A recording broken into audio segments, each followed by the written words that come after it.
Why do the Spratly Islands belong to the Philippines? The Spratly Islands dispute is a territorial dispute over the ownership of the Spratly Islands, a group of islands located in the South China Sea. States taking claims to various islands are the People and Apos, Republic of China, the Republic of China, Taiwan, Malaysia, the Philippines, Vietnam, and Brunei. All except Brunei occupy some of the islands. The Spratly Islands are important for a number of reasons. The Spratly area holds significant reserves of oil and natural gas. It is a productive area for world fishing and commercial shipping, and coastal countries would get an extended continental shelf. But some countries, like the People and Apos, Republic of China, the Republic of China, and Vietnam make claims based on historical sovereignty over the islands. Brunei claims the part of the South China Sea nearest to it as part of its continental shelf and exclusive economic zone. In 1984, Brunei declared an EEZ encompassing the above water islets it claims in Louisa Reef. Brunei does not practice military control in the area. Brunei and Apos' claims to the reef are based on the law of the sea.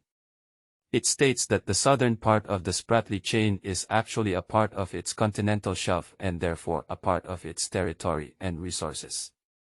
Malaysia has militarily occupied 3 islands that it considers to be within its continental shelf. Swallow Reef, Layang Layang, has been turned into an island through land reclamation and hosts a dive resort. The Malaysian military currently occupies Ardesir Reef, Terumbu Ubi, Marivols Reef, Terumbu Mantinani, and Swallow Reef, Terumbu Layang or Pulau Layang Layang. One website which styles itself as quote, a site devoted to the Nansha Islands in the South Sea of China has said, quote, Malaysian claim is presumably based on the conviction that the islands are situated on its continental shelf, well within its declared exclusive economic zone, security and its proximity to the mainland. Some countries believe that the right of sovereignty is based on who made their claim first, and Malaysia and Apos' first claim was not made until 1979, the recent of all countries.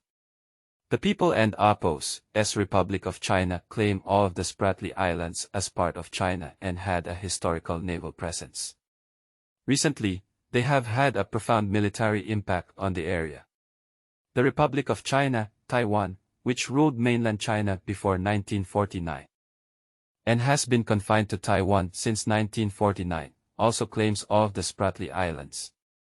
Taiwan occupies Ituaba, the largest island. From 1932 to 1935, Taiwan continued to include the territory in its administrative area through the Map Compilation Committee. When France claimed 9 islands of the territory in 1933, it immediately encountered a revolt from Chinese fishermen and a protest from the Republic of China government in Nanking. Although China continued to claim the islands, the Second Sino-Japanese War drew its attention for the meantime from 1937 onwards. After the Second World War, China reclaimed sovereignty over the islands through post-World War II arrangements based on various treaties of the Allied powers, and China built a stone marker on the island. In 1947, the Taiwanese government renamed 159 islands in the area and published the map of the South China Sea Islands. Taiwan was the first government to establish a physical presence in the Spratly Islands. It has occupied Ituaba Island, the largest island in the Spratlys, constantly since 1956. In 1958, the People and Apos' Republic of China, having taken over mainland China and having left the Republic of China with control over Taiwan, Penghu, Kinmen, Matsu, and some outlying islands, issued a declaration of a 12 nautical mile limit territorial waters that encompassed the Spratly Islands. North Vietnam and Apos' Prime Minister sent a formal note to recognize these claims, and stated that the government of the Democratic Republic of Vietnam, North Vietnam, respects the decision on the 12 nautical mile limit territorial waters, sent a formal note to show in lay. South Vietnam, Republic of Vietnam, continued to assert sovereignty over the islands. Up to the end of the Vietnam War, the army of the South Vietnamese still held military control over the majority of the Spratly Islands. After the Vietnam War, the unified Vietnam continued to claim the Spratly Islands as an integral part of Vietnam. Today, the People and Apos, Des Liberation Army and the Republic of China Armed Forces are both stationed in several islands, including the largest, Taiping Island. The Philippines based their claims of sovereignty over the Spratlys on the issues of residential nalayas and geography.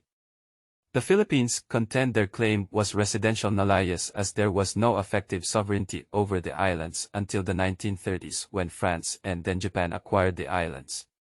When Japan renounced their sovereignty over the islands according to the San Francisco Treaty, there was a relinquishment of the right to the islands without any special beneficiary. Therefore, argue the Philippines, the islands became residential nalayas and available for annexation. This is an anachronistic claim however, because the Philippines did not register these claims until the 1970s. In 1956, a private Filipino citizen, Tomas Cloma, unilaterally declared a state on 53 features in the South China Sea, calling it an freedom land and As Taiwan moved to occupy the main island in response, Cloma sold his claim to the Philippine government, which annexed de jure the islands in 1978, calling them Calayan. The Philippine claim to Calayan on a geographical basis can be summarized using the assertion that Calayan is distinct from other island groups in the South China Sea, because of the size of the biggest island in the Calayan group. A second argument used by the Philippines regarding their geographical claim over the Spratlys is that all the islands claimed by the Philippines lie within its 200-mile exclusive economic zone according to the 1982 United Nations Convention on the Law of the Sea. This argument still requires that the islands were residential nalayas, though. The Philippines also argue, under maritime law, that the People and Apos, Republic of China cannot extend its baseline claims to the Spratlys because the PRC is not an archipelagic state. Vietnam and Apos' response to China and Apos' claim is that Chinese records on Qianli Changsha and Wanli Shirtang are in fact records about non-Chinese territories. For example, Qianli Changsha and Wanli Shirtang were referred to in the ancient Chinese texts Ling Wai Daida and Zhu Fanxi as being in the Sea of Jiaoxi, Jiaoxi being the old name for northern Vietnam, or as writings on foreign countries. Vietnam and Apos' view is that the Chinese records do not constitute the declaration and exercise of sovereignty and that China did not declare sovereignty over the Spratlys until after World War II. On the other hand, Vietnam claims the Spratlys based on international law on declaring and exercising sovereignty. Vietnamese geographical maps record by Cat Vang, Golden Sandbanks, referring to Spratly Islands as Vietnamese territory as early as the 17th century. Vietnam had conducted many geographical and resource surveys of the islands. The results of these surveys have been recorded in Vietnamese literature and history published since the 17th century. After the French left, the Vietnamese government exercised sovereignty over the islands. Vietnam currently occupies 31 islands. They are organized as a district of Con Hoa Province. At the 12th National Assembly election held early in TR District, with a townlet, the people and soldiers also voted for their local is organized like a normal inland district government for the first time. For the first time, the people were elected to the communes and Apos, People and Apos, councils. The Department of Foreign Affairs of the Philippines conveyed to the Chinese Embassy and Apos, charge D and Apos, Affairs its serious concerns over recent actions of the People and Apos, Republic of China in the West Philippine Sea on May 31. Citing reports from the Department of National Defense and the Armed Forces of the Philippines, the DFA requested clarification from the Chinese Embassy on the recent sightings of a China Marine surveillance vessel and other People and Apos' Liberation Army Navy ships at the vicinity of Iroquois Reef Amy Douglas Bank in the West Philippine Sea. These ships reportedly unloaded building materials, erected an undetermined number of posts, and placed a buoy near the breaker of the Amy Douglas Bank. The Amy Douglas Bank is located southwest of Recto, Reed Bank and east of Pada, Flat Island and is well within the Philippines and Apos' 200 nautical miles exclusive economic zone. There are currently no structures on the said bank and the latter is unoccupied. The posts and buoy placed by the Chinese at the vicinity of the Amy Douglas Bank are about 26 nautical mile east of Patag Island and 125 nautical mile from mainland Palawan. Foreign Affairs Secretary Albert F. Del Rosario said that quote, any new construction by China in the vicinity of the uninhabited Amy Douglas Bank is a clear violation of the 2002 ASEAN-China Declaration on the Conduct of Parties in the South China Sea and quote, the May 31st summons followed a meeting held last May 27, where the DFA also conveyed its concern to the Chinese embassy over reports in Chinese state media about China and APO's planned installation of its most advanced oil rig in the South China Sea this coming July.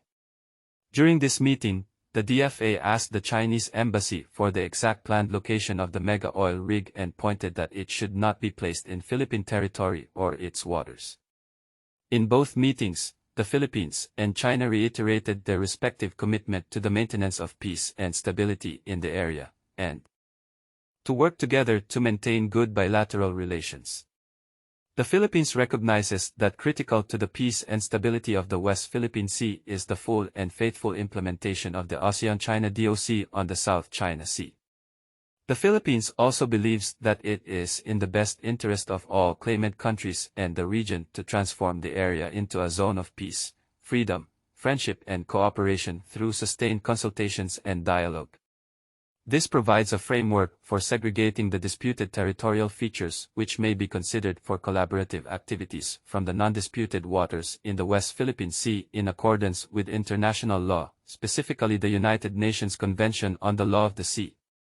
The Philippines is also committed to cooperating closely and actively with ASEAN and China in finding peaceful solutions to attain this goal.